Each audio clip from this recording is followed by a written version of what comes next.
I left college to go fishing many years ago, and I've been at it ever since. You're running a business, you need to have an understanding of how things are managed, what the science looks like, and have the ability to actually advocate within that framework. The 90s were a very difficult time for fishermen in New England and the Mid-Atlantic states. People did not trust the science.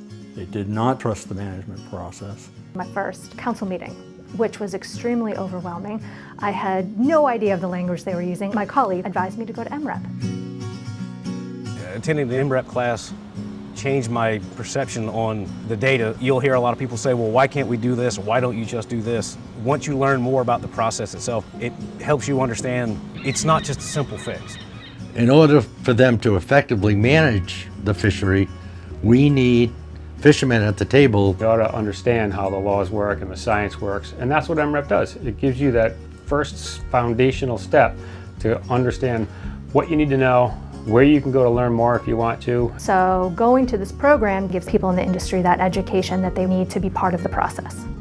I believe in the MREP program. I think it's imperative that anyone involved in fishing go to the program. The presenters are high-level NOAA folks, and you get to know them and tell them your story. If I wouldn't have actually gone through the process, I would have spent my life a whole lot more aggravated.